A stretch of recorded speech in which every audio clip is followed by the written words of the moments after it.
what they need out of a confident shooter, a confident player overall, becoming an offensive producer for their team, as well as a consistent leader overall. Across the way for Cal Poly, she might not be the biggest player on the court, but for Palo Alto native Annika Shaw, it's a heck of a homecoming. According to Cal Poly's SID, Annika is actually the second smallest player in Division I active players right now, but do not underestimate her. She is the head of their offense. She's leading their team in points and assists, and she packs a lot of power in that small frame. Expecting in the neighborhood of 50 friends and family inside Maples here for Shaw. And she's been part of a big turnaround for Cal Poly. New coaching staff over the last couple of seasons. This is year 3 under Chanel Stiers. They've really connected Stiers and Shaw, turning this team from a squad that only won 3 games to one that they think can make some noise in the Big West. And speaking of Coach Kate Pay before the game, she mentioned that Cal Poly's going to come into this game incredibly prepared, and she expected nothing less because they're coached by her former Minnesota Lynx teammate, Chanel Stiers. Chanel, during the time that she played, was a defensive-minded, very tenacious type of player, so she expects that same kind of energy out of the Mustangs. Yeah, these two head coaches know each other quite well. Tremendous respect for each program. They know what the other can do. They know it'll be a battle. Of course, Stanford comes into tonight a favorite, but the Cardinal learned against another Big West foe in UC Davis that just because you're the favorite doesn't mean it'll be an easy day at the office. Coach Pace said some of her team probably didn't even know where Davis was before that game, but she said this is the type of energy you can expect from anyone coming into Maples Pavilion. That's why she mentioned about Cal Poly that they respect the Mustangs. Just as they respect anyone else coming into this building, it's going to be an opportunity to get better, and the Cardinal have to capitalize on it. So we're about set to get this one underway. The start of a holiday week here, Cal Poly and Stanford. The Cardinal will control to get us underway as we look at the starting 5. First for Stanford, Tessiel, the transfer coming over from Santa Clara. We told you about Dimitri, and of course Nunu Aguero playing so well to start off this campaign. And they go Nunu right Aguero. to Aguero. You saw that footwork. She can hit that shot. And here she goes in the midi jumper. Boom. Moves it on the money.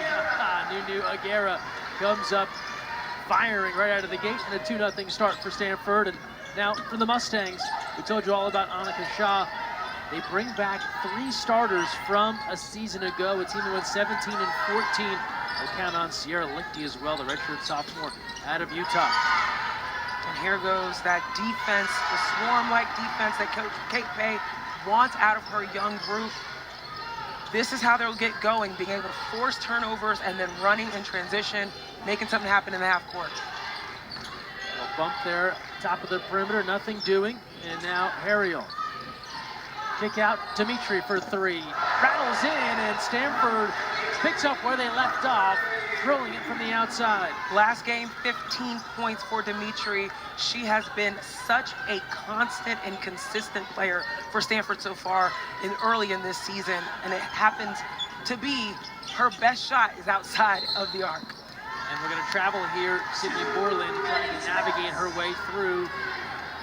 And this is what the Cardinal have done. Defense turning into offense, Zena. Absolutely.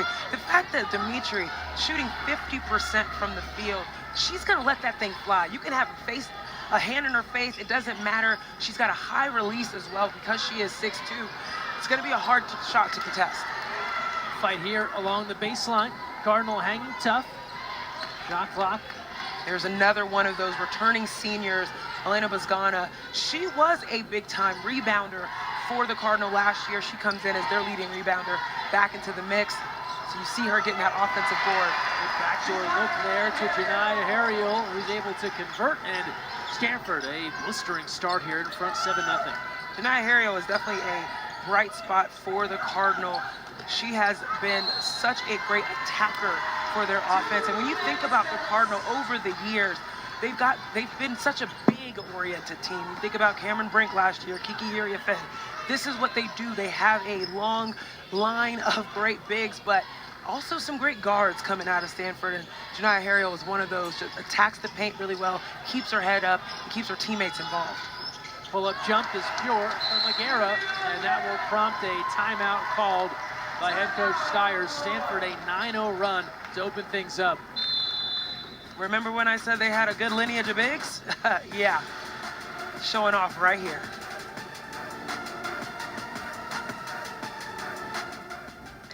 Welcome back on the farm. Stanford out in front of Cal Poly, 9-0. Here's a look at some news and notes with the Mustangs. Chanel Stiers, in her 3rd year, has helped turn this program around. Last season, on the way up, finishing 5th in the Big West, hoping to better that this year. But so far tonight, Zena, tough sledding here. Haven't attempted a single field goal. 2.5 minutes into the game, and the Mustangs haven't been able to really see the basket. This is a great attack coming in from Sydney Richards, but this is not what the Mustangs want to start off with, especially with a team like Stanford that gets hungry off of those steals and transitions. You got to go at their jugular fast, early, and I'm sure that Coach Stiers was in that huddle talking about the fact that they hadn't had a field goal at that point, and Stanford already had 6. Yeah, you have to imagine that Coach Stiers said, look, just someone go to the basket. Someone. Try and generate something here. Correct. And a couple of turnovers as well in the first few moments there. So at least a chance here to stop the bleeding. They go to the free throw line with Richards, the senior from Sacramento, the San Jose State transfer last year, her first season with Cal Poly, and was a pretty regular part of the lineup. And she gets them on the board here. They trail 9-1. And that's the thing. When you're going and you're smaller in size, go at these bigs. Their assumption is that they're going to block their shot every single time, so they're going to go up. Make them force the issue inside. Quick dish to the outside, another 3, a rare miscue there, an air ball there for Bozgana. Very rare, but did you see the rotation on that thing? That shot will fall, and it has. Yeah, the numbers back that up. Right. Here's Richards now. 3 minutes gone by, first quarter between Stanford and Cal Poly. Good kick there, working for Richards now. There you go, skip pass necessary. 3 ball on the way, and just rattles off the rim, but the Mustangs settling down here a little bit. That's a better offensive just possession for the Mustangs.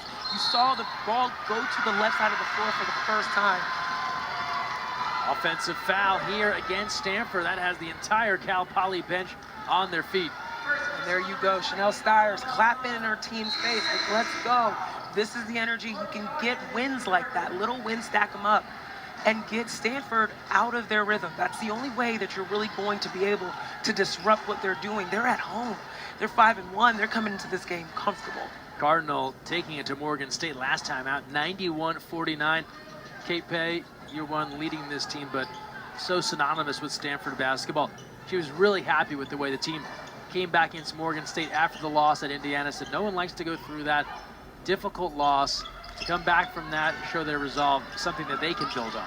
She's definitely happy they had some teach tape from that Indiana game, something to be able to build on. And it's great when you can have 12 players score like they did against Morgan State, getting everyone involved. Carter on the miss, and now the Cardinal looking to attack. Courtney Ogden's come on, and they'll pull the ball back out, looking for Aguera. Slips inside. Patient attack here. Another 3 ball on the way, and that one rattles around and is off the mark from Dimitri. But a takeaway. Heel now. 1 on 4. She'll wait for some reinforcements. Keep an eye on just how much Aguera is involved in their offense. She is often being the one at the high post, finding players on the outside, kicking out, getting the ball to swing from side to side, and allowing their offense to really open up. Able to split the D, and then a travel, an extra step there from Borland. Saw that lane open up and took a little extra step there trying to make her way. Meanwhile, maybe we've even the announcer jinx here. Stanford 1 for 4 from 3. They've been so good from downtown. They've seen a few not drop. That's okay. You got to get some early and get a little bit of rhythm under you. But again, the numbers back that they can hit those shots, but you'd much rather see them do this. Oh, beautiful strip there. The takeaway by Richards on the drive. Now here's Shaw. Can the Mustangs make something happen? Loaded up from 3. That's good. Sydney Richards from the outside. Beautiful transition offense. Get your offense going before the defense has a chance to set up. That is a wonderful way to take advantage of Stanford not being in place. to stop any offense going. That's the first 3 this season for Richards. Here's Heel now, put it on the deck and right down Main Street for the bucket. Great take, great finish by Heel. 11-5 now. Mustangs there with a 5-0 run after Stanford surged out to a 9-0 edge. Here's Shaw. Step back on the move and off the side rim. They'll keep it alive, and a second effort now for Cal Poly. Offensive rebounds will be a great thing that Cal Poly could take advantage of, especially with a team this size in the Cardinal. Gooseby now, out to Shaw, gets a screen left alone. Just rattles out from distance. She did a little Steph Curry, almost ran away before the shot went down. Heel, other side of the basket, same result. That's too easy for Tess Heel. She's gonna be a tough bucket to stop. I mean, you see her getting steals and just in general, off of a rebound, how quickly she's crossing half court. Mustangs are gonna have to slow that down. Shaw lets fly again, front rim. Not enough on that one as it bounds out of play. Oh, will I get a ball? Didn't leave my seat. Quick hands there, Zena. I know. I was still connected to the headset. In the meantime, Richards knocks down that triple.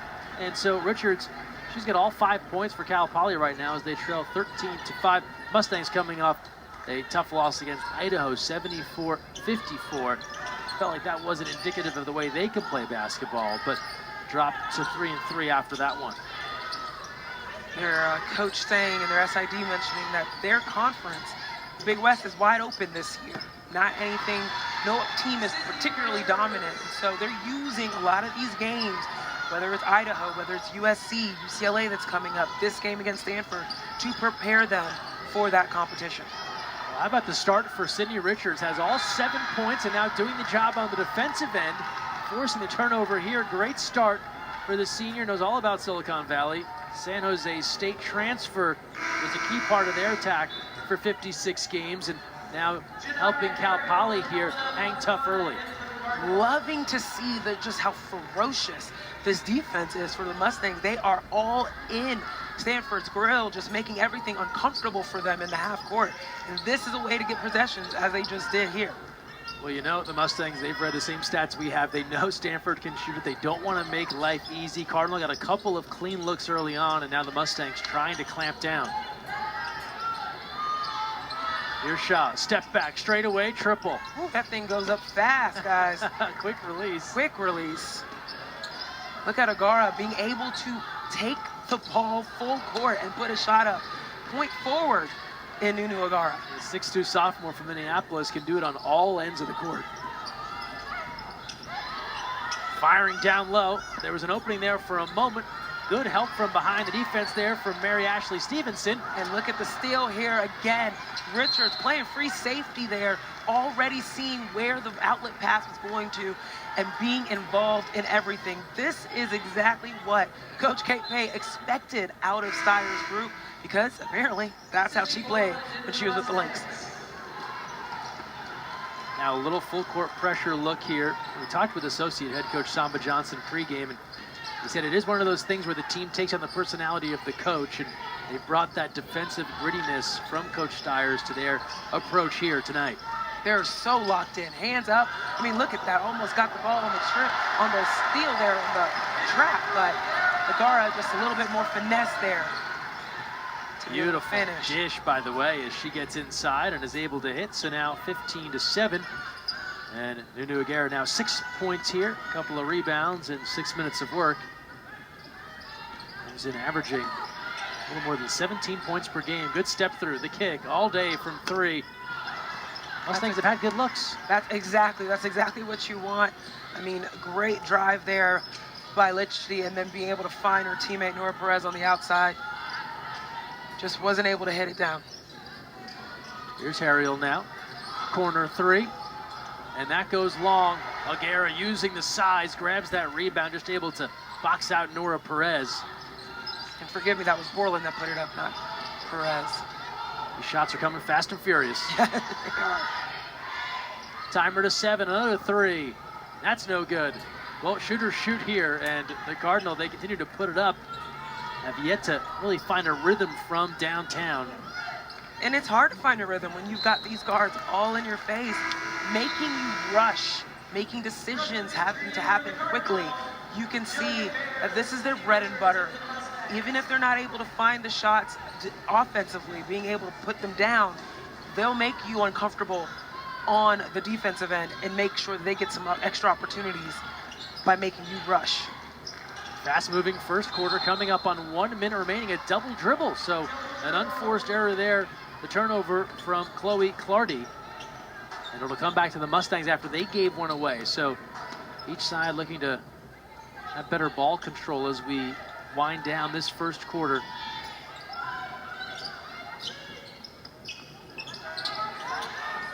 Here's Borland, a senior, also a bit of a homecoming from San Jose, went to Archbishop Mitty.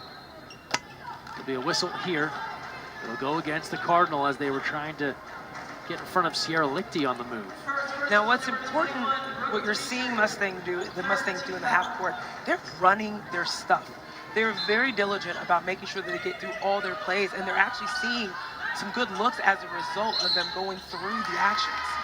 And a travel here, and so this is something you can be sure Coach Stiers will talk about in the break, because the Mustangs, too many unforced errors here, things you can't have against a team of Stanford's caliber. They're going to take advantage of that, and again, Stanford's not going to let you get out extra opportunities, especially on offensive rebounds or anything of the 50-50 balls. Dimitri, meanwhile, can't hit from long range. And the Mustangs now on the move with Borland. Here's Gooseby, redshirt freshman. Didn't play last year due to injury. It's actually Dorian Finney-Smith's cousin, if you guys are familiar in the NBA. Brooklyn Nets, so some good basketball family ties. Shot clock to 7, about a 1 second difference. Shot and game clock here to wind out the first. Lichty on the pull-up, not there, the follow.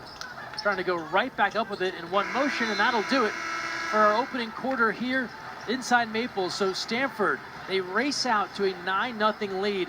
Credit the efforts of Sydney Richards. She's got all 7 points for the Mustangs, hanging tough after one on the road. Welcome back to Stanford. We knew Cal Poly wouldn't make things easy on the Cardinal, and one of the big keys for them, Zena, limiting ball movement. Of course, when you are trying to make sure a team like Stanford that can shoot from three and is very comfortable shooting from three, you don't want them to have enough passes to comfortably get an open shot. And that's what you need when you want to be a good three-point shooting team, is to get as many passes around the perimeter so that defenses get confused and someone gets left open. So if you can limit the ball movement, especially going from one wing to another wing or going inside then back outside, that will be key for the Mustangs in order to kind of stop the comfort for the Cardinal overall. Mustangs have had their own struggles from the field, one for now their last 10. Still hanging around here, 15-7 as we get started in this second quarter. Non-conference action. Mustangs out of the Big West taking on the ACC member Stanford Cardinal. Year one in the ACC for Stanford. Little drive and kick. Swing it back to the corner. And there's the second three-pointer of the night. And there's Ghana. That might have just unleashed everything, because that is one of their best three-point shooters. She was the best three-point shooter, one of the ones coming back to this team. And again, we've talked about her being one of the seniors. When you have your senior doing well, it unleashes everything for everyone else. You feel a little bit more comfortable when your senior opens up her shot. Love that veteran presence, and it gives Stanford an 18-7 lead. Here's Gooseby now, shot clock to 5. Triple team arrives. Spinning off, stepping through, difficult shot. Sierra Lichty makes it happen. Great patience by Lichty. She was almost triple teamed at one point. And then a turnover there by Heel, looking for Aguera inside. But again, being able to look for the smoke and mirrors internally, that's really important. As you see this three open up from the drive and kick, this is how Stanford gets things going. Being able to get inside the paint and then finding their shooters outside by pulling defense. Those Ghana coming in 48% from downtown, and a bump as Shaw tried to turn the corner. We talked a lot about the three-point numbers and coming in Stanford amongst the best, of course, in the ACC, but also top 10 in the country when you're talking about three-point field goal percentage, just three-point field goals per game. They've been so good from distance.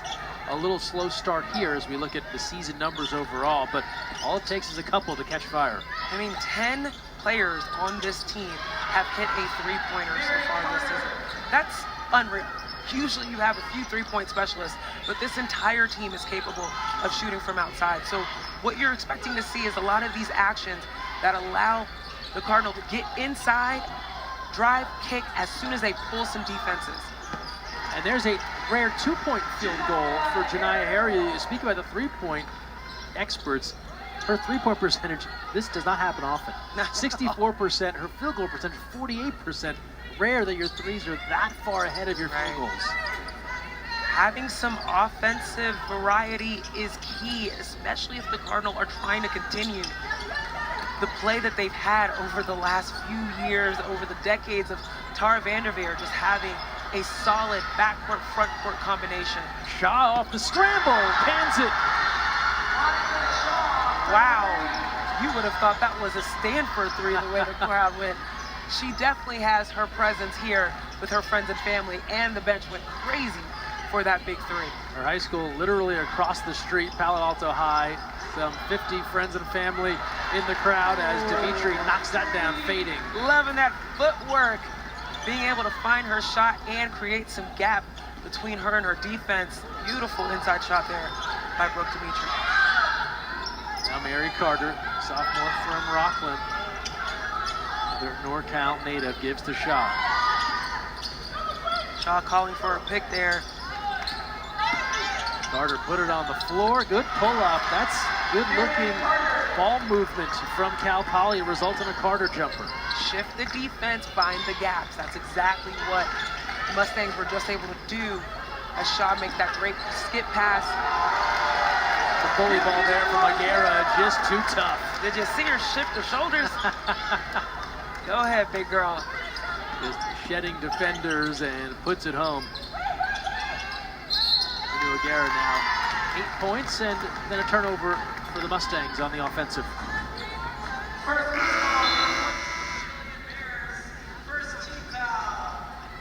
There you go. Shake them off, girl. She knows what she's capable of doing inside. And Mary Carter, no wallflower, 6'3", right there with her height-wise, but Aguera just showing off some of the strength. One thing about Stanford is they know how to recruit some incredibly skilled bigs. You look up and down this roster, right? It's so often this state player of the year, that state player of the year. Right. More coming in the future seasons. Here's Dimitri now. Shot clock to 7. That elbow jumper has been open. You see the Mustangs giving them a little room. They prefer they take that shot as opposed to the three-point. In transition, Lichty put it on the floor, tried to dish, and the Cardinal read it well. Lichty, that should have been your layup, girl. That was a beautiful show and go. Difficult shot there, but sticking with it, Harriel got her own rebound on the second effort. The kick. That's circled the entire rim for Clardy, couldn't hit. Now Shaw on the move. Shaw being incredibly strong there as Courtney Ogden tried to poke it away. Again, lots of power in that little body. Leading her team in assists. She sees the floor very well, as you've already seen so far. Her being able to get the ball on both sides, understanding just the movement being necessary for the Mustangs. Timeout on the floor, under 5. Timeout here in the second. Stanford up 24-16.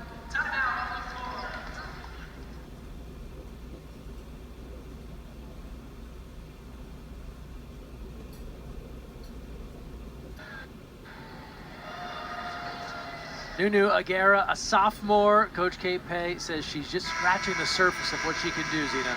Aguera is only one of 6 Power 4 conference players in the country, averaging 17 points, 6 rebounds, 2 assists, and a block. She had 25 and 10 in that game against Davis. I mean, she is capable of getting the ball inside, outside. She's not a three-point shooter by trade, but she's capable of doing it. I think the most important part of her game, beyond just being able to put the ball in the bucket, is that she finds her teammates. She's had 2 games this season already where she had 4 assists, and you see her being an integral part of this offense, especially when she's in the middle at the high post, being able to find her teammates, whether she's driving and kicking or skip passing. Now, you knew when names like Cameron and Kiki and Hannah moved on, they would need some offense to fill that gap. O'Gara just 5.4 points per game last year, but increased opportunity, increased production. It's really great that you mentioned that, because talking to Coach Pay before the game, she said this group is new together, even though there are returners. And what she means by that is that there are all these people having to play new roles, including O'Gara, who now has to fill in the shoes of Cameron Brink and Kiki Iriafen. Like, that's huge shoes to fill. I don't know what shoe size they wear, but huge shoes to fill. And so she's playing a new role and having to be a big-time offensive producer, and she's filling it in really well. I mean, we haven't checked. She may have actually larger shoes than she might. We don't know, but she's being asked to do a lot as the blow-by for Lichty. I like Lichty's game. She's putting the ball on the floor. A lot of fearlessness coming out of her as she attacks the basket. And if you're Cal Poly, look, they played USC. It did not go their way. It was a big win for the women of Troy. They've got UCLA on the schedule. They schedule tough. They know these could be humbling evenings. Hanging in there right now in this second quarter. Drive and kick. Oh, a wedgie. Love to see it. And no, I mean, Greg, humbling evening is a very great way to put it. I remember many a humble evenings in my time in the Ivy League, especially when you're doing these non-conference games, you're coming out to these big-time programs. I mean, we played Florida State, we played Baylor the year they won their championship. We had some really big-time opponents, and when you come into these games, you're not expecting much beyond work on what you can control. Do the things that you've been coached to do. Handle the habits that you've been asked to train upon yourselves, because you can't control much else. You can't control how much taller the other team is. You can't control how good they are in the weight room. You can't control how many other resources they may have that your team doesn't. What you can control is, did you run off that screen hard? Did you put your hands up on defense? Did you remember your scout? Like these out-of-bounds plays, knowing that O'Gara is going to come to the basket.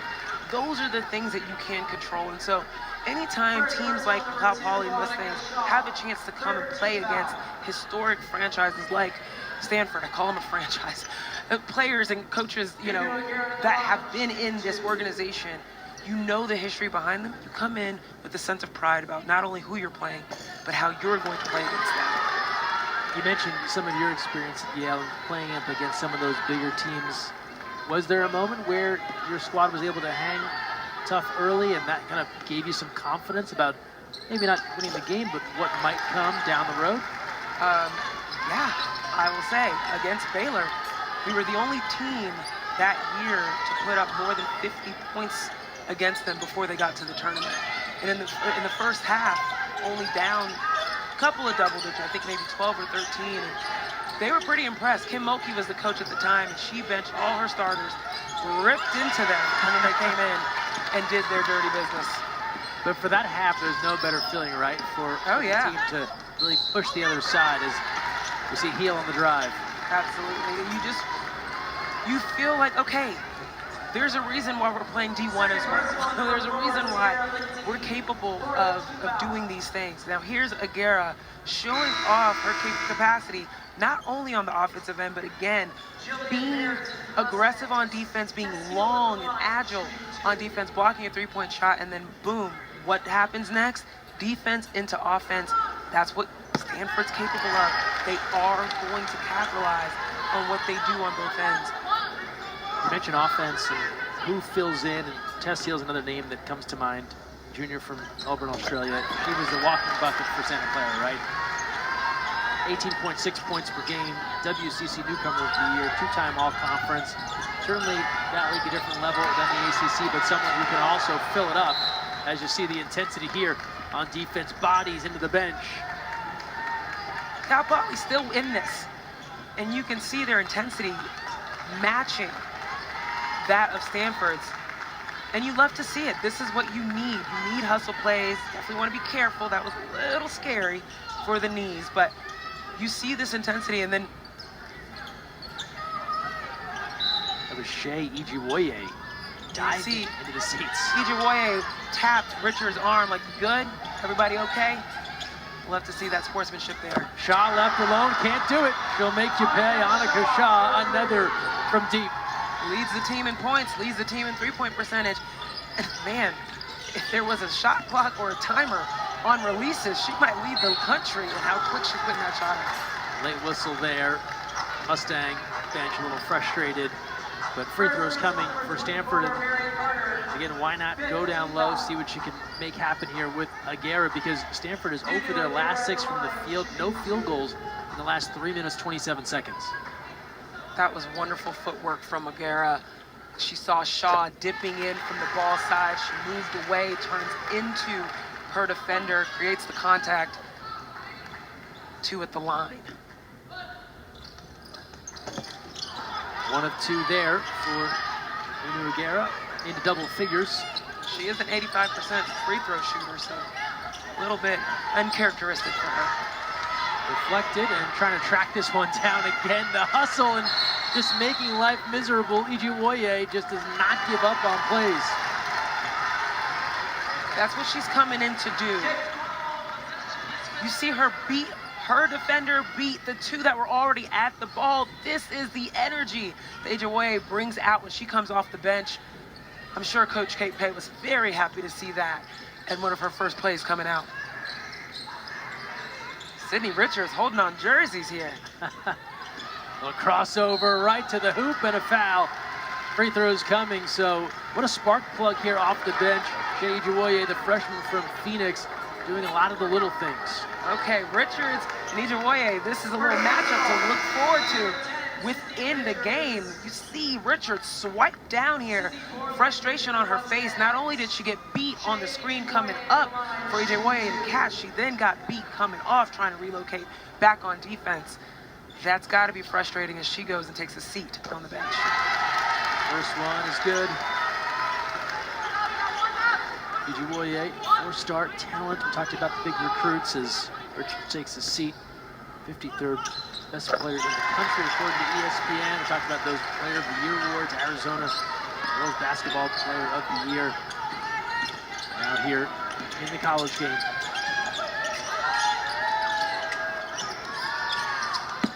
Off the side rim there, Carter from 3. And we'll get a whistle, and we'll stay down here. Now in for Richards, you saw Gabby Robinson come in, and this is one of the players, freshmen, that Cal Poly is very excited about.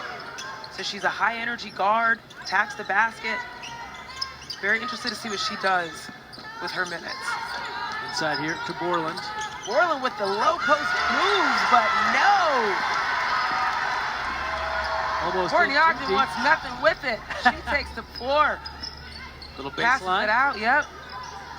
And now here's Heel. Under 2 to play. Looking backdoor, nothing there. Now Heel. Shot clock to 13. 3 floating and off the side rim, but no surprise, Ijiwoye right in the thick of it. Just 5'6" and mixing it up down low. She tried to do a big woman, big bounce post move. Got tied up, but yeah, how she got that ball in the midst of the trees. Impressive, impressive effort from her. Another freshman for Cal Poly. They have 8 freshmen. Anna Molian Hidalgo, some of their key freshmen out with injury. Avery Carter, someone they're also excited about. Jordan Billing. No, Carmela Fontes. And then they have a grad transfer from Santa Clara, Ashley Haraki. They're waiting to get her back. I think she can play some big minutes at point. As the outside jumper is good for another freshman, Jillian Bears. They're working with a lot of youth on this team, so it is impressive to see them only down 7 against the Cardinal. But that's the thing about freshmen. Fearlessness. You have nothing to lose. You don't know any better. No history of missed shots. Exactly. Or any of those moments. Blank slate. 1:10 to play, first half.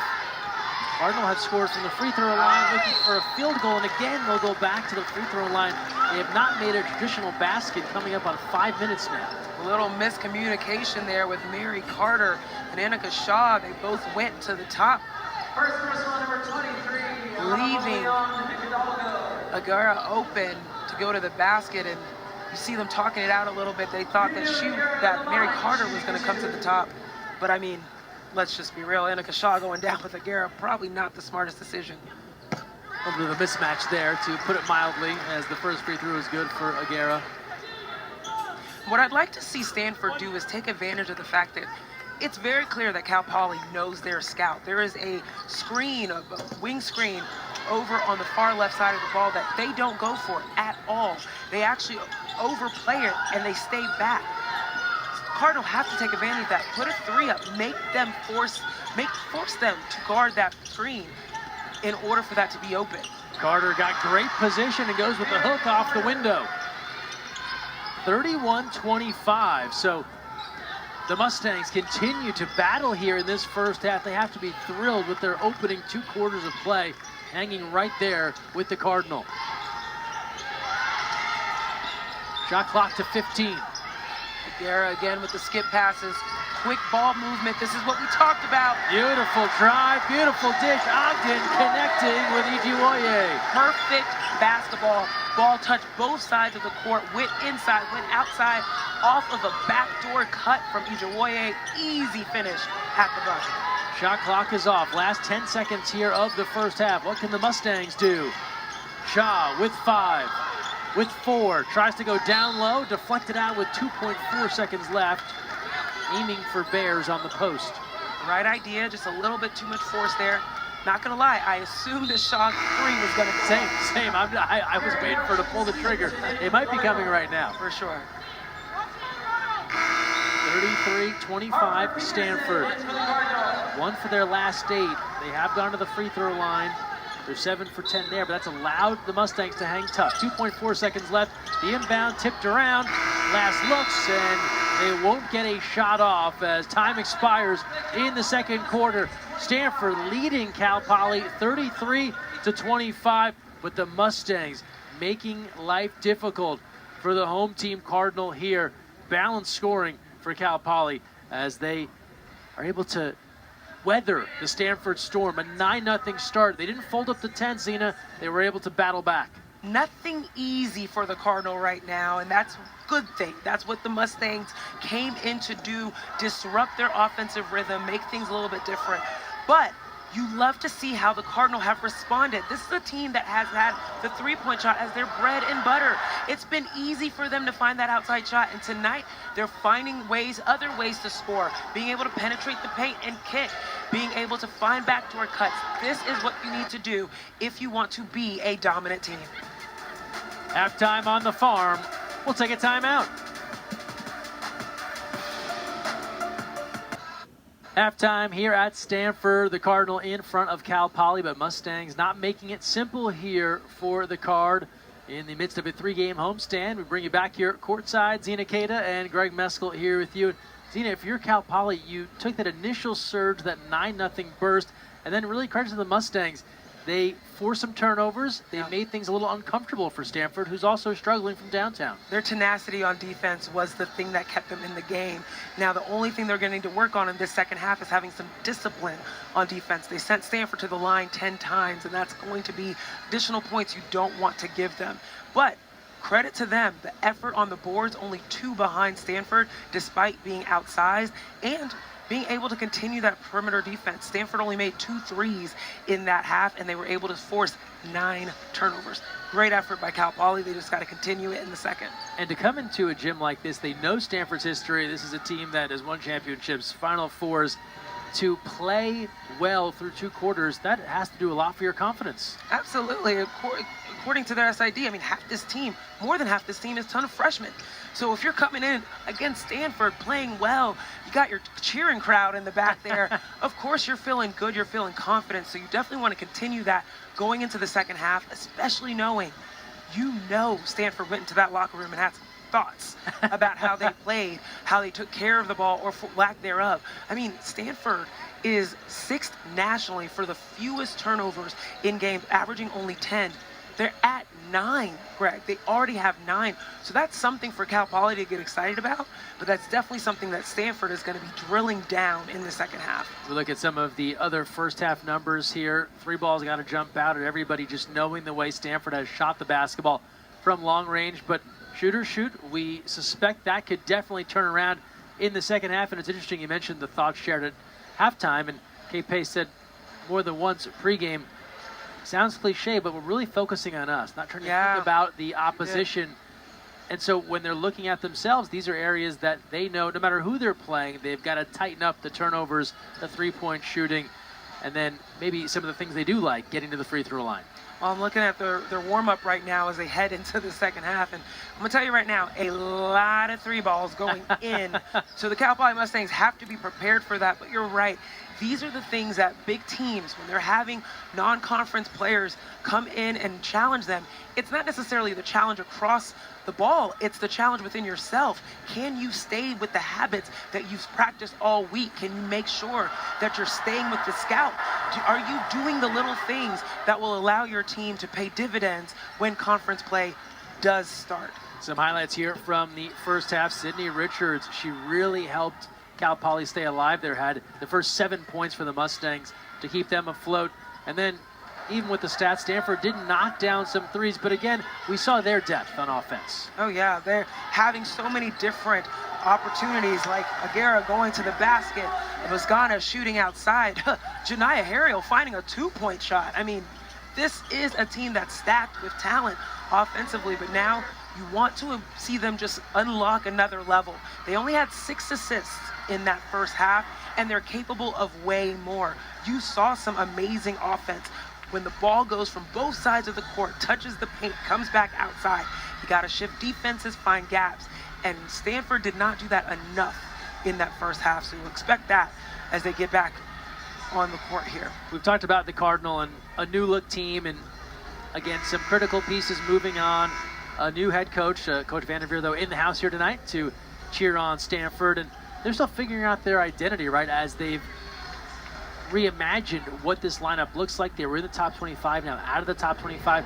These are things that maybe aren't typical with Stanford basketball. Again, Kate Pace said, I don't really get too concerned with the rankings in the top 25. Can't be too concerned with that. It's more about the way the team is coming together, likes the way that they're developing, and we'll see where they're at come conference play. Coach Sarah Vanderveer is in the building right now, and one of the things that Coach Kate May loved about this team is that, yes, as people are shifting into new roles and responsibilities in their offense, they still are familiar with each other. Kate May recruited every single one of these players, so she knows what their skills are. She knows what to ask of them. She knows how to get them to play up to their capabilities, excuse me. And there's a good look, Coach Vanderveer. The court named in her honor, Tara Vanderveer Court, retiring after last season. Took the card back to the Sweet 16, finished 9th in the ranking, another 30-win campaign. So what a legendary run here.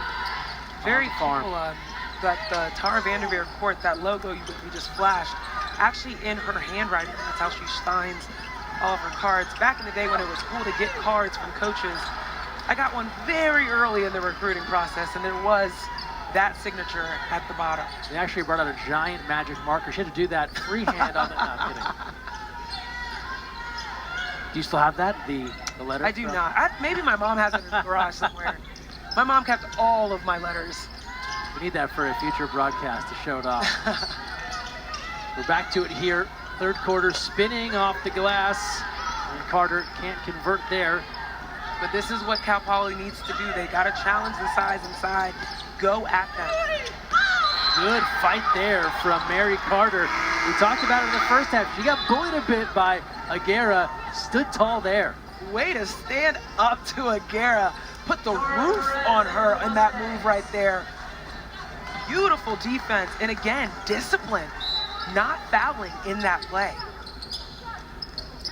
Back in to Stanford now. Opening minutes here in the third. Heel so good at driving to either side of the bucket. It hits.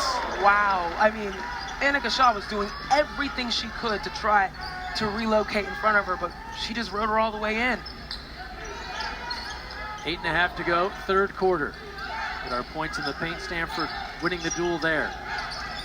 Heel Carter. is deceptively faster than you look and see as she pushes in transition in the half court off of a made basket. Fast guard for Stanford. Once she turns that corner, it's over. Absolutely. Ghana blocked with a foul. Disbelief there on the face of Nora Perez, the freshman from Spain. She didn't think she got that contact, but First personal number 9, Nora Perez. definitely saw Ghana just lean her body in there, as you saw, just to create the contact enough for the whistle to be blown. So Stanford heads back to the free throw line. 10 trips there in the first half, 7 for 10. Ghana's good on the first one here. The senior from Greece. Now here's the kicker. You do not want the Cardinal to get out to a fast start in the third quarter. You're getting their confidence up, getting fast points on the board. You don't want to do that. That will create a chasm. You got to be able to close down the division here right now. Make sure they don't build on the momentum.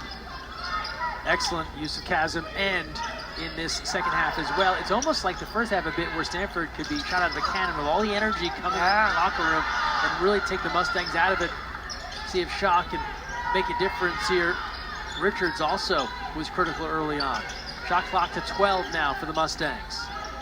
Great offensive rebound by the Mustangs here. The kick there, running out of time. Clock to 2. They don't realize it now at the buzzer and wave it off. No bucket as Borland needed to get that away just a split second sooner. Solid defense by Stanford, using their size and mobility all across the court to just shut down options for Cal Poly. They were looking everywhere, and they're just length in front of them over and over again. This Mustang team went to the WNIT last year, fell in the first round, aiming to build on it. 5th in the Big West preseason poll this year.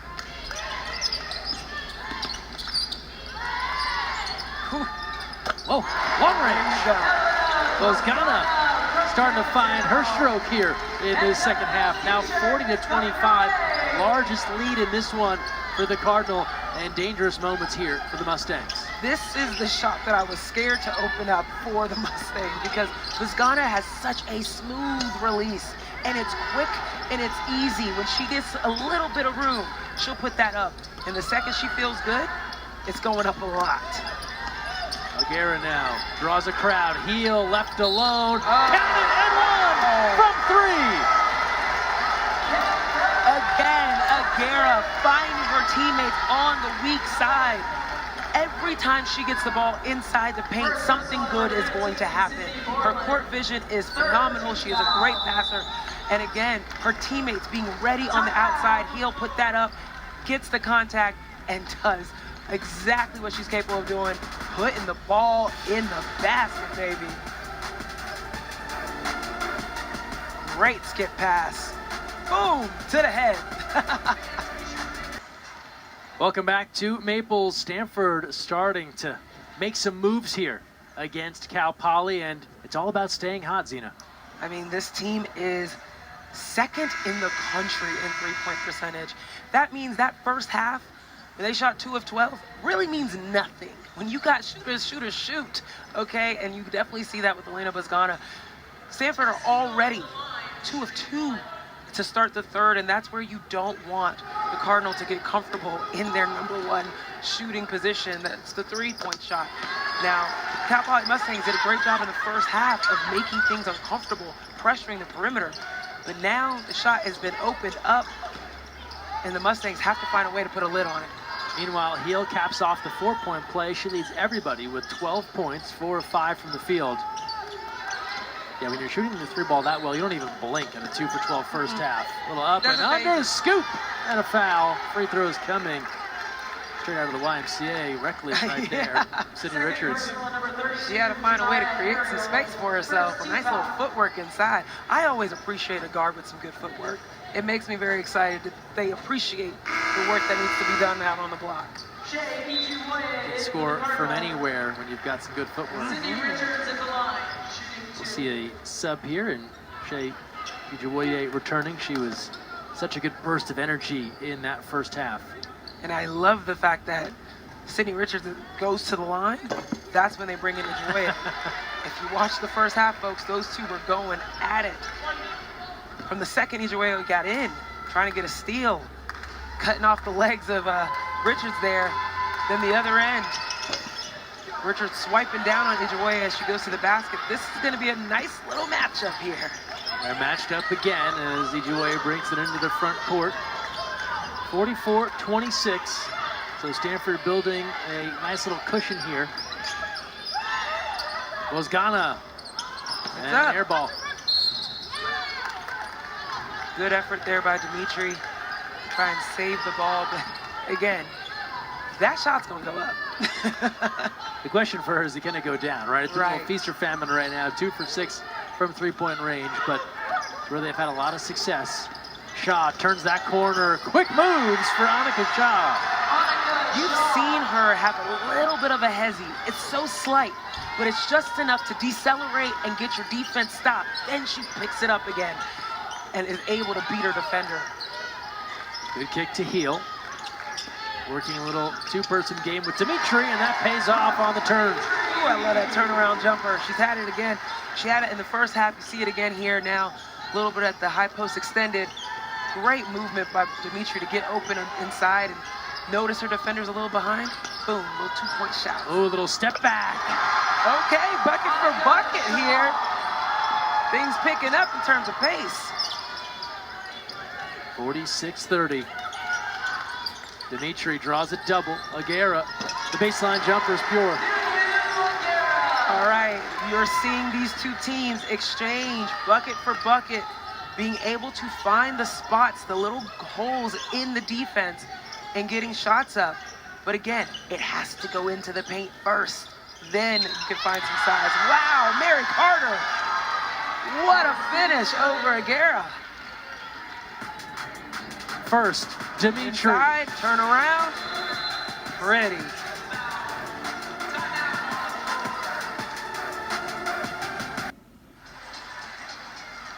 Welcome back to Stanford. Big addition for the Cardinal, Tess Heel, the Santa Clara transfer. She's tough stuff. Oh man, I guess this woman has put up 40 points before in a college game. Back when she was at Santa Clara against Pacific, like she is used to having to put up big numbers. She is a fast guard. She's agile. She's quick to the basket. She is tough as nails, taking a shot to the head and finishing that three-point play.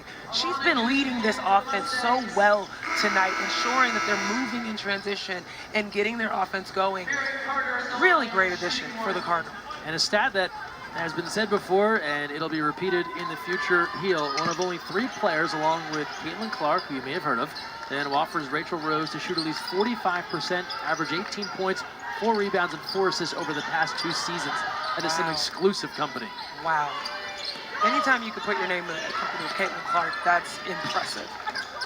And here's Heel. Thought she might pull that triple. Did too. Instead, probing the defense, and we'll get a whistle as Ijuoye tried to navigate her way to the bucket. A strong move to the basket again. We're taking advantage. You've seen these small players taking advantage of that hesitation dribble just to get their defenders stood up a little bit and then attacking. They go right back to Heel. Turns that corner again and draws a foul. And we've seen this play before. Tess Heel taking the ball from one side of the court to the other, just pounding the ball to the other side, and her defender having to ride her hip because she's just too fast. And it's tough because Cal Poly has an idea this might be coming. It's just a decision from Heel. Which side of the basket will she approach? She's pretty adept going right or left. Exactly. You don't want your post player, whoever's on the other side in the back line of that defense, if they drop to try and help and stop and cut off Heel, what does that leave open? Aguera under the basket. So it is a really tough play to have a player with size like Heel come in at the basket, and you're doing everything you can to push her out. Cardinal making the Mustangs make some difficult choices right now defensively as Heel adds to her tally. Good stuff from the free throw line. And now Stanford up 50-33, 14 for Heel to lead all scorers, and comes up with a loose ball. Great dig in there by Bozgana. She was getting up to her offensive assignment, or defensive assignment rather. Digs in really quickly, and disrupts what Cal Poly is doing. And then we'll get an offensive foul. That was Aguera trying to create some space on the baseline. Third personal number 3. That's her third. She will head out. We'll see Mary Ashley Stevenson, the Purdue transfer, come on, the sophomore from New York City. Mary Carter playing Aguera really well, forcing her to make her position known as opposed to just easily getting it. Here's Carter. She's been a go-to for the Mustangs with the left off the window. Mary Carter. Great take, being able to go left and finish high off the glass. Little buckets like that, that's how you stay in this game. Heel. Bozgana tries to thread the needle, gets it through somehow, and count it, and the foul for Stevenson. Way to come in the game and make an immediate impact. How hard Stevenson fought Mary Carter, who had the outside position. Look at this. She should have had that ball, Carter should have. And then Stevenson goes inwards, meets another defender, and finishes and one. Really, really strong play by Stevenson. Big Ten Media Freshman of the Year, 33 starts last year at Purdue, was an integral part of what they did a season ago, and makes the move now over to Stanford. And what a big pickup here for the Cardinal. Completes that three-point play. Making a play like that as soon as you check in, I mean, wow. Way to be ready.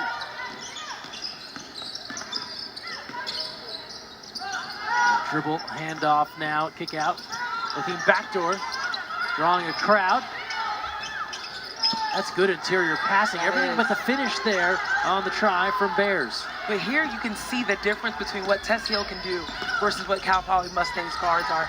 They're trying to get that. Oh, and there's another three. The lid is off, Greg. The lid is off. Only a matter of time. Dimitri knocks it down from long range, 56-35. Cardinals starting to take control. Bozgana hustling for that loose ball, comes up with it. Dimitri running the floor and finishing. And you see Bozgana laughing on the way back. She is smiling. They are feeling it. The energy is rolling now for the Cardinal, where their defense is churning their offense. That's exactly what you want if you're Coach Pay. Now 3 in double figures for the Cardinal. Dimitri with 12. Good backdoor cut there. Great defense by Dimitri, but even better cleanup on the board by Perez. Gets the offensive glass and gets 2 buckets. So sky high there off the glass. So the Mustangs, we know they won't quit in this one, but Stanford really asserting themselves. Stevenson happy to battle down low, draws another foul. Another strong move by Stevenson. And yes, even though you saw Bears with her hands up, is Dimitri in the passing lane as Bozgana's on the ground making the assist there. But you saw Stevenson be able to dig her body, her upper body, into the chest of Bears. And with those hands straight up, it's still contact. And that's how she's able to get that call. Stevenson knocks down the first.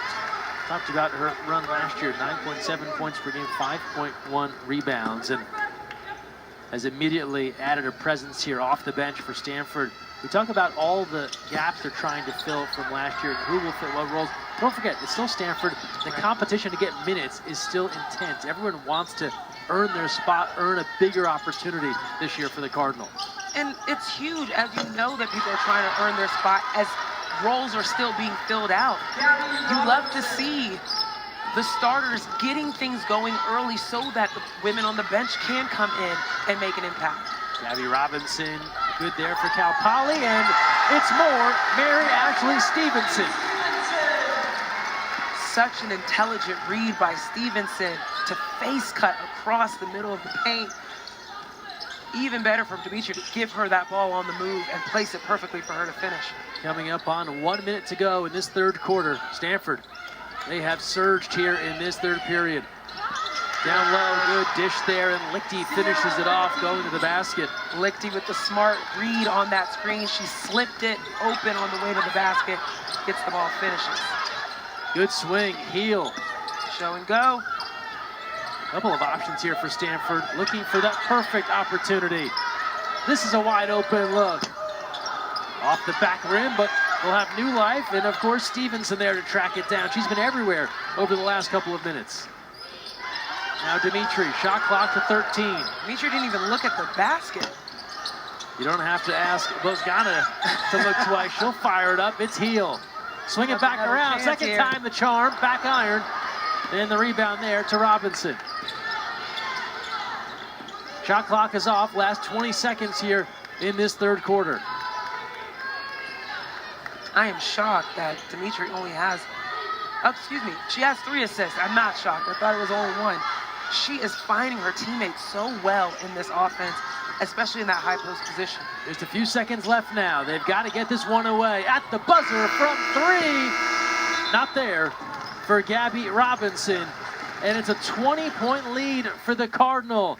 They've turned to one of their leaders and one of their newcomers, and it's all clicking for the home squad. Cal Poly on the road here. They schedule tough. They take on some of the best in the country. They know it's a challenge. They told us pregame, when it comes to these matches, if they find themselves on the wrong end, they don't think about it like we lose, they say we learn. So a lot for them to take from this as they gear up for their Big West slate. It's why they put together a pretty daunting schedule, and right now they're finding out how difficult Stanford can be. And outside of Stanford's 3-point shots being just what they are, of course, being ranked in the country second and third in 3-point shot attempts and percentage, I'd say Cal Poly's doing pretty good against them, considering they're being outsized overall. Well, Coach Johnson told us pregame, we take all the positives we can find from games if we come up short against a Power 5 team. What can we use to build going forward? And so while Stanford adds to their cushion, that's where Cal Poly is at. They want to take the good things from this to use it going forward. That first half perimeter defense, something to take. The way that they've been attacking the basket on the dribble drive, as you see here, something else to take. They just got to finish those. Those are gimmies at the basket. And conversely, for Stanford, you tend to learn a bit more if you're challenged a bit by a team as opposed to just rolling to a 40 or 50-point victory. They'll earn some valuable lessons from tonight as well. I mean, the fact that they had 9 turnovers in the first half and they averaged 10 shows them we've got to be better about being poised when we've got pressure in our face like we've seen from the Mustangs. We've got to be able to run our stuff and be diligent about getting through these offensive sets with purpose, and that's how we're going to be able to take care of the ball. Ogden left alone, and we'll say right here for a foul. Borland complaining she felt it was over the back. I would have said it was over the back. Yeah. Agara was extending that long arm that she's got. Just a little bit of athleticism, but let's look at this. Yeah, I would have said that Agara's left arm went over Borland's shoulder, but when you've got 2 players going up like that, Borland's got to be down low to box out. Quick turn, scoop to the hoop, it works for Clardy. Now, one thing I'll say that Cal Poly can take as a lesson is how do we cut off guards? Because the way that the Cardinal are just dribbling across the paint and getting to the basket, not a good thing on defense, because you're now putting your post players at risk to have to rotate and leave bigs open. The outside guards have to be able to cut off dribble drive. Cardinal with 30 points in the paint, and a lot of that has been going right to the basket, just like this, Clardy, and she has free throws on the way. 8:17 to play, fourth quarter. Stanford in front, 65-41, and they keep pushing the envelope, and Clardy getting out on the run. Personal number 10, Sydney Richards, second team foul. Credit to the Cardinal for finding other ways to score. Of course, yes, their 3-point shot definitely exploded in the second half, but you're also seeing their dribble drive explode. You're seeing them get to the basket before they're settling for a 3, and that is what you want out of your team, is making sure that they understand you can't live and die by the 3. They learned that in the first half, as Clardy is good on the second.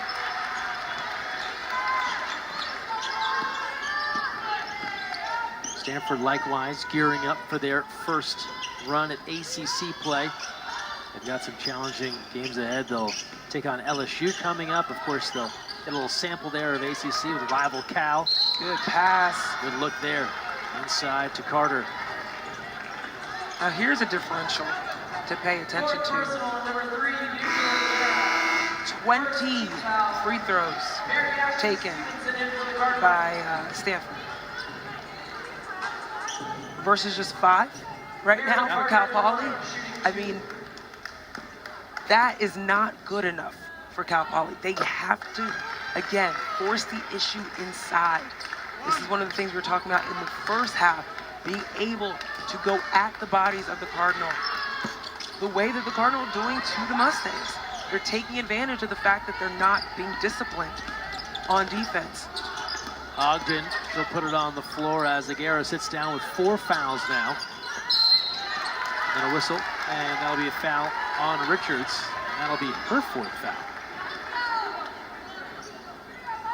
4th personal, number 10, Sydney Richards. Very difficult task trying to fight around the body of Stevenson, especially with her ability to pin.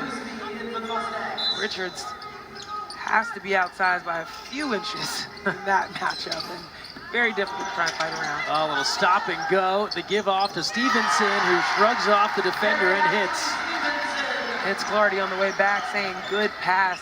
Beautiful interior pass there by Clardy. 68-42. 7.5 to go here in the 4th. Stanford also doing this tonight without Talana Lopolo. Started the first 5 and she's managing her minutes. She's battled through some injuries. 3 ball there. A little short glancing off the side rim, and the Cardinal now looking to move with Ijiwoye again to the hoop. They make it look so simple. There has been a turn of the tides, and it's been in the transition game. Ball off the rim, the Cardinal are running with it even before Cal Poly has a chance to get their defense set up. And the tie-up and the arrow will send things the other way. Dimitri hustling, but how about the speed, the change of direction, a little ball fake from Shea Ijiwoye. That was the complete menu right there on the drive-through. Stanford is having their way right now with the pace of this game. All day, Dimitri. Buckets! Beautiful staggered screen. You see Dimitri being the second of that staggered screen. Her defender went with Ijiwoye as she went off and then left her wide open at the top of the key. 15 points for the senior out of Mater Dei in Southern California. And Stanford rolling now. Shaw. In what is likely her final game here inside Maples, the Palo Alto native, the big family and friend contingent on hand. They were hoping for some magic tonight. Good dish. Cardinal carving them up. Cardinal are now clicking on all cylinders. They're finding themselves in transition. They're finding their teammates in the half court. They're cutting to the basket. Everything is purposeful. And you just love to see that offense now rolling in this second half. Carter can't answer. Shots aren't falling now, by the way, for Cal Poly. Stanford on a 9-0 run. 5 for their last 5. But a turnover. And now the run out. Here's Shaw. That's a tough target to have in transition. Somehow got that ball through to Lichty.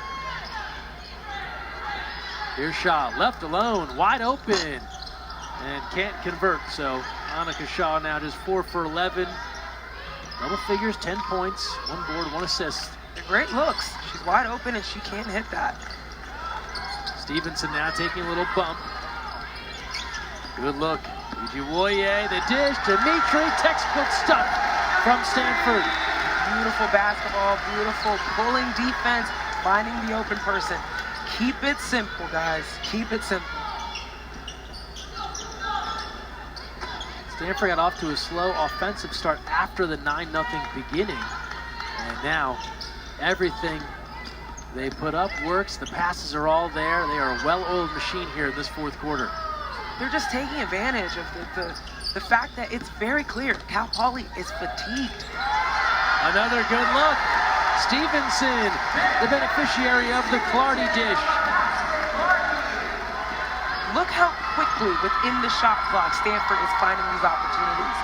And when you're talking about having to put through a full offensive set like Cal Poly has to do in the half court, and then turning around and having to defend, immediately being scored upon, and then having to run back the other way, it's tiring, folks. And right now, Cal Poly's shot, their offense, their ball movement, how quickly they're moving is all being exposed for how tired they're playing. Shaw can't get that one to go at the shot clock buzzer. And it's back to Stanford. Timeout on the floor. The Cardinal dishing and swishing. 13-0 run. 79-42. Another great night for Brooke Dimitri. Kate Pay can't say enough good things about her. Says she's an awesome senior captain, a pure joy to coach, and really gets our program at a high level. She's a key to this whole thing. 17 points quietly and doing all the right things. Shooting threes in trail positions, being able to find her teammates in that high post, being able to get the turnaround jumper. I mean, she's doing all of the little things for her team, but not only on offense, she's also there on defense. And so you love a two-way player that's a leader for your team. She has deserved a nice seat on the bench as her team closes this out. Yeah, just one of those veteran presences, as you see a drive there, and Lozgana was looking for a call, didn't get it on her way to the bucket.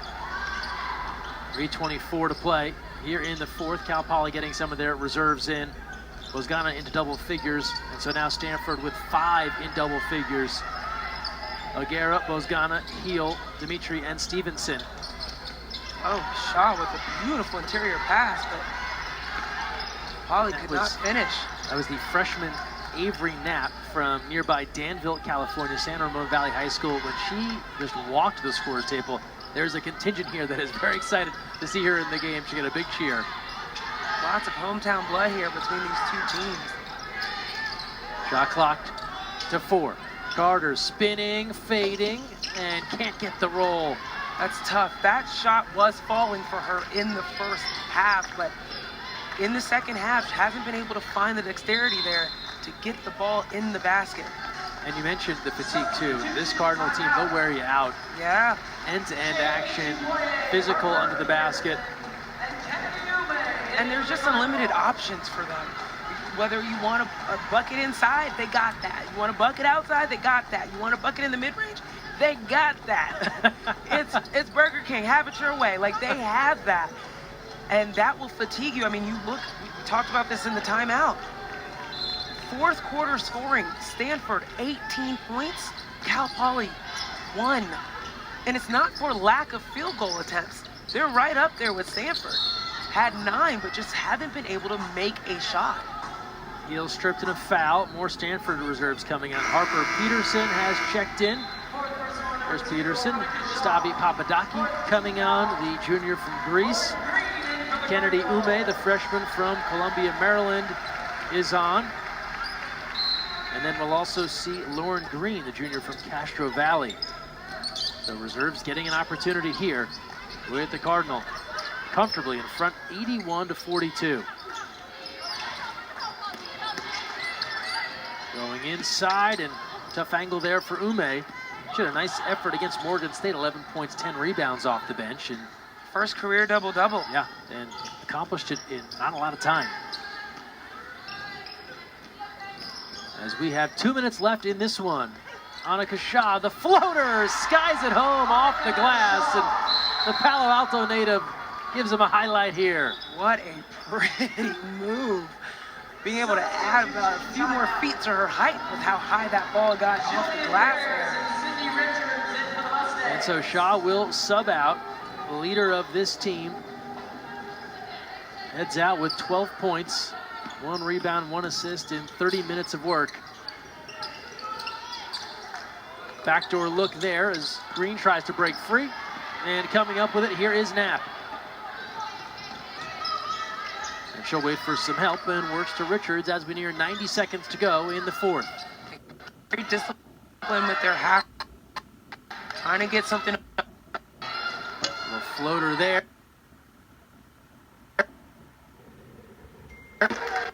Provided that much-needed offensive boost for Cal Poly. The problem right now is they only have 3 points in this quarter. It was an 18-1 start for Stanford in the fourth. That is tough stuff. And every shot that they're putting up is good. These are shots they would have made in the first half. There's a mixture of feeling rushed, feeling fatigued at the end of the game, maybe not feeling as confident now that you look at the score. But these are good shots that Cal Poly is taking.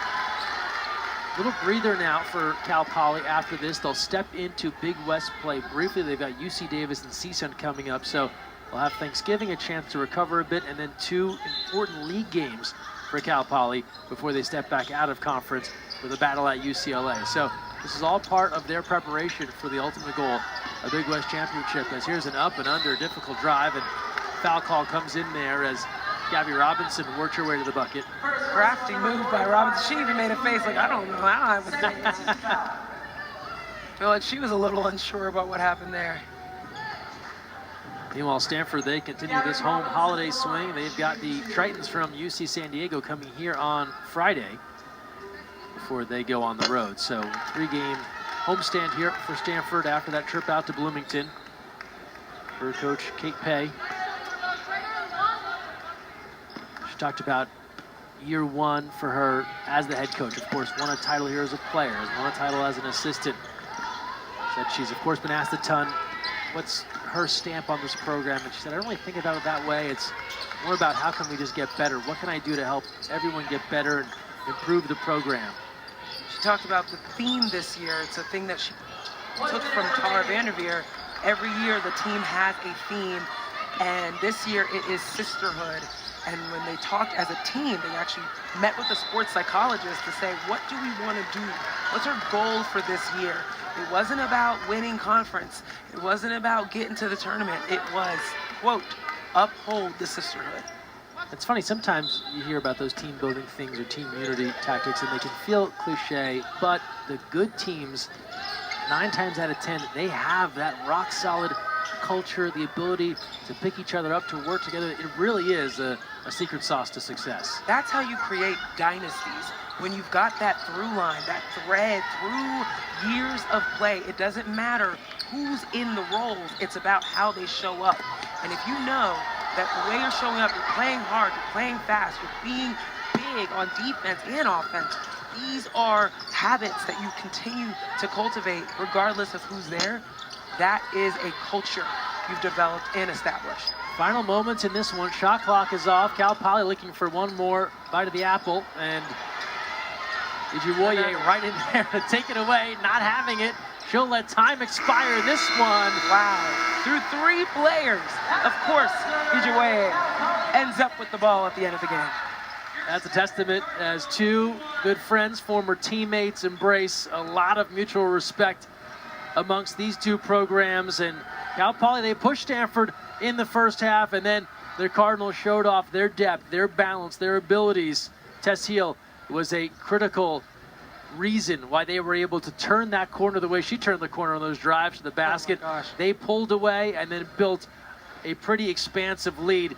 They get up by as many as 39 on their way to victory, and now move to 11-1. They have dominated this series as of late, and they get to victory here tonight. So we'll take a timeout now. More to come as we close things out here from Maples, but it's all Stanford going away. A dominant second half on the way to the win. Dominant second half from the Cardinal. They defeat Cal Poly 81-45. Tess Heel, 14 points in the win. She joins us now here courtside. Tess, thanks for stopping by after the win. Tell me a bit about the way you got involved in this game. We were remarking throughout the broadcast, you start turning the corner on those drives and getting to the basket. It seemed to provide a spark to your team. Yeah, well, they were all out on us. You know, we've been shooting incredibly well over the past couple games, so we knew teams were going to be out on us, and driving's one of my strengths. So Kate said, get to the basket, and I said, okay, coach, whatever you want.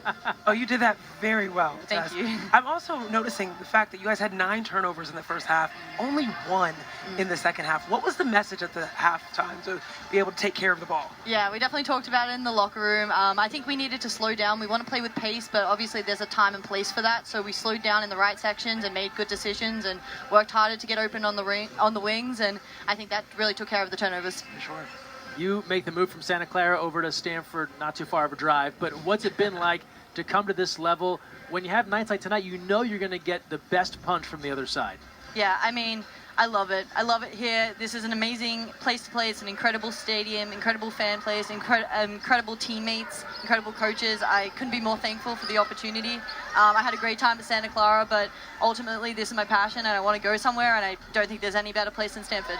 Now, everyone will talk about your three-point percentage, second in the country in averages and attempts. But your game as a team in the second half was about being able to find each other on the cuts. What do you love about your offense when it's clicking like that and it has nothing to do with the 3-ball? Yeah, I think this team is incredibly versatile. It's one of the best, well-rounded teams I've ever played in. Everybody can do everything. And like we said, they take away one thing, well, we're going to cut you back door, or we're going to get on the rim, or we're going to get to the line. There's nothing that you can't just take away one thing and then stop us. So more challenges ahead, of course. It Yep. wouldn't be any other way here at Stanford, but LSU, Ohio State, of course, a meeting with Cal into the heart of league play. What's the message amongst the team to get ready for some difficult tests ahead? I mean, I think it's all about staying consistent. We get out here on the court every day and we work our butts off and we work really hard in practice, and that's what it's all about. We just got to keep grinding away and working together, and we've seen improvements from game 1, and you'll see it in game 5, game 10. We're just going to keep getting better until hopefully you find us at the chip. That works. That sounds like a pretty good plan. Tess Hill, thanks so much for stopping by, and good luck the rest of the way. Thank you, guys. Thank you. All right, Tess Hill joining us here at courtside after an excellent effort for the Cardinal, where they again show their balance on offense. They get so many players involved. It's another one of those box scores, Zena, where you look up and down and say they got so many folks in double figures, Dimitri and Heel, and even if the three-pointers weren't there, they found a different way to do it. Again, Tess Hill mentioned, you take away one thing, we got more for you. And I love that because they were strapped on every single aspect, whether it was the mid-range, the 3-ball, inside, size, whatever it was that you needed, they gave it to you. And that is exactly what Coach Kate Pay wanted out of her team. Stanford, they're back home once again on Friday. They'll take on UC San Diego. Have it for you right here on ACC Network. That's going to do it for us here this evening. However, the Cardinal, they improved to 6-1. A stellar second half as they pull away to knock off Cal Poly. 81-45. Mustangs fall to 3-4. For our entire crew, my partner, Zena Keita, Greg Meskel, saying thanks so much for joining us. It's a big win for Stanford. Happy Thanksgiving. Have a great rest of your holiday weekend. We'll talk to you soon. So long from the farm.